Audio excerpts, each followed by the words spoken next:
Hello दोस्तों, मेरा नाम है रूपेश कुमार महतो और आपका हमारे यूट्यूब चैनल में वेलकम है। यहाँ हम क्लास 12 फिजिक्स में चैप्टर 5 जिसका नाम है मैग्नेटिज्म एंड मैटर, उसका हम लोग इंपॉर्टेंट क्वेश्चन कर रहे थे। तो आज का एक इंपॉर्टेंट क्वेश्चन मैं लेकर आया हूँ जो काफ़ी ज़्यादा सिंपल है और काफ़ी ज़्यादा ठीक है इंपॉर्टेंट भी है। तो क्वेश्चन आपको कह रहा है कि आपको मैग्नेटिक डायपोल में आपको पोटेंशियल एनर्जी का एक्सप्रेशन निकालना है कि जब वो उसको हम यूनिफॉर्म मैग्नेटिक फील्ड में रख देते हैं तो वो एक टॉर्क एक्सपीरियंस करता है और टॉर्क एक्सपीरियंस करने के कारण जिसमें उसमें यानी किसमें मैग्नेटिक डायपोल में जो पोटेंशियल एनर्जी स्टोर हुआ उसी पोटेंशियल एनर्जी का हमको एक्सप्रेशन यहाँ पर निकालना है। ठीक है, तो हम लोग पिछला वीडियो में निकाले थे कि जब किसी मैग्नेटिक डायपोल को हम लोग यूनिफॉर्म मैग्नेटिक फील्ड में रख देते हैं तो वो एक टॉर्क एक्सपीरियंस करता है। उस टॉर्क का हम लोग एक्सप्रेशन निकाल लिए थे, कितना आया था, टाउ बराबर एम बी साइन थीटा आया था।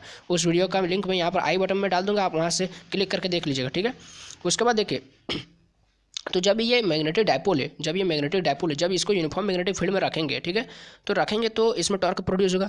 तो ये जो डायपोल है इसको इधर घुमाएगा, ये जो मैग्नेटिक फील्ड है इस डायपोल के इस सिरा को इधर घुमाएगा, इसको इधर खींचने का प्रयास करेगा।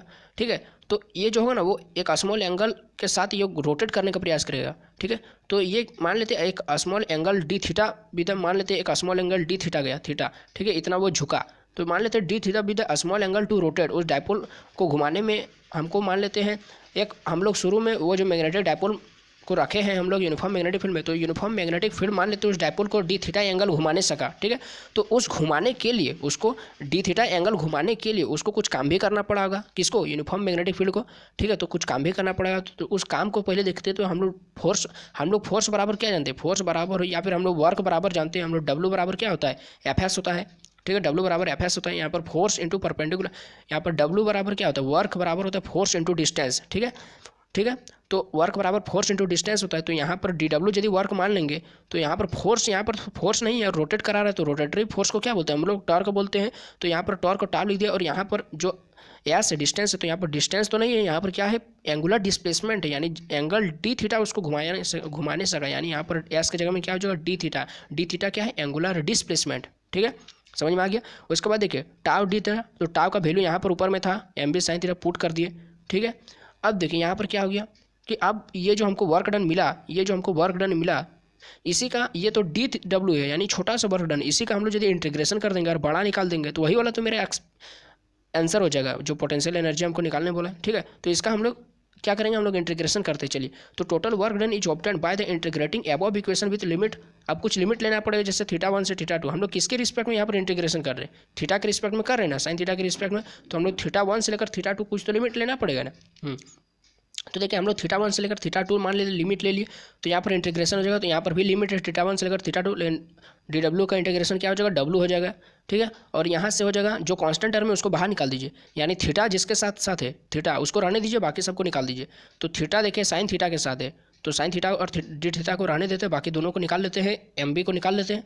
तो एम बी निकल गया, तो साइन थीटा डी थीटा। अब इसका इंटीग्रेशन करेंगे। तो आपने अगर मैथ वाला मेरा वीडियो देखा था इंटीग्रेशन वाला, तो वहाँ पर मैंने आपको समझाया कि आइए इंटीग्रेशन करना सीखते हैं। वहाँ पर मैंने आपको sine theta, cos theta, tan theta ये सब के बारे में इंटीग्रेशन करना सिखाया था। तो आप उस वीडियो का भी लिंक मैं यहाँ पर डाल दूँगा, आप उसको भी जाकर देख सकते हैं। ठीक है, और आप सीख सकते हैं कि साइन थीटा का डिफरेंस इंटीग्रेशन क्या होता है, कॉस थीटा का इंटीग्रेशन क्या होता है। ठीक है, तो देखिए यहाँ पर साइन थीटा डी थीटा का इंटीग्रेशन होता है माइनस कॉस थीटा। ठीक है, तो माइनस कॉस थीटा, तो माइनस को हम लोग बाहर निकाल देते हैं, तो कॉस थीटा हो जाएगा। अब हम लोग लिमिट को पुट करें, तो लिमिट कैसे पुट होता है, upper limit minus lower limit, यानी ऊपर वाला लिमिट को पहले लिखेंगे, फिर बीच में माइनस देंगे, फिर नीचे वाला लिमिट को लिखेंगे।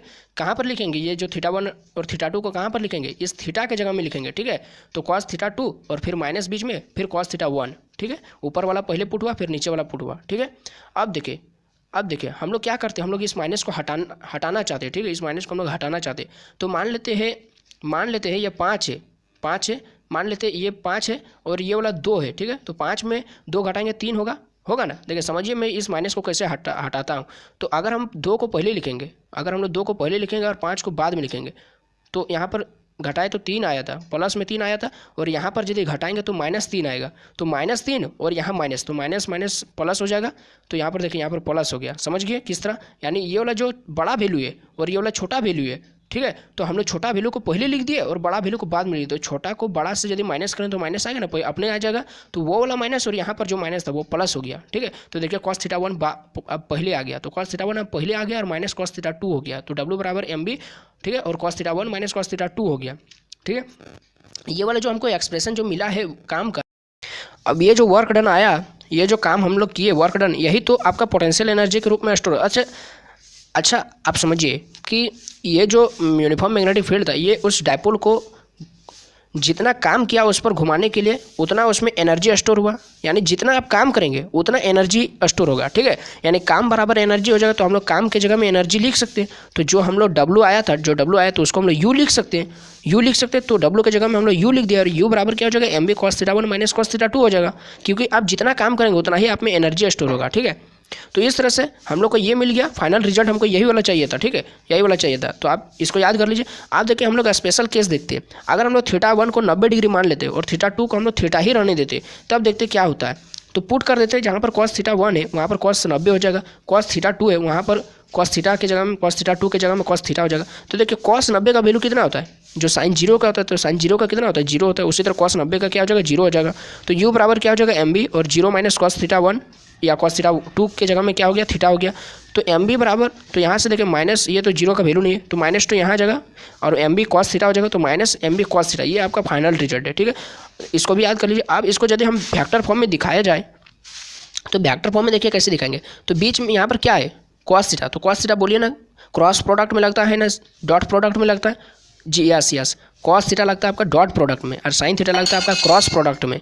तो कॉस थीटा किस में लगेगा, डॉट प्रोडक्ट में। तो यहाँ पर एम बी कॉस थीटा के जगह में क्या लिख देंगे, एम डॉट बी, और माइनस था पहले से तो माइनस लिख दिए बस, इन वेक्टर फॉर्म। यही आपका, ये वाला आपका एमसीक्यू में पूछता है, ठीक है, ये वाला आपका एमसीक्यू में पूछता है एनर्जी का एक्सप्रेशन, तो इस तरह वेक्टर फॉर्म में दिखा देता है। तो आप इसको अच्छा तरह से रिवीजन कर लीजिएगा इस क्वेश्चन को। और ये वाला इंपॉर्टेंट क्वेश्चन है, ये आपका सब्जेक्टिव यदि पूछेगा तो ये पूछ सकता है, ये वाला क्वेश्चन काफ़ी ज़्यादा इंपॉर्टेंट है। तो ये वाला वीडियो आपको कैसा लगा, अगर थोड़ा सा भी समझ में आया तो वीडियो को लाइक कर दीजिए, अपने दोस्तों में शेयर करना ना भूले। और हमारे चैनल पर अगर पहली बार आए हैं तो चैनल को सब्सक्राइब करके ही जाए, ठीक है। और पिछले क्लास का जो क्विज का विनर हुआ था, सेकंड विनर संदीप महतो, ठीक है। तो congratulation to Sandeep Mahato, class 12 student. तो बस अभी के लिए इतना ही। जय हिंद, वंदे मातरम।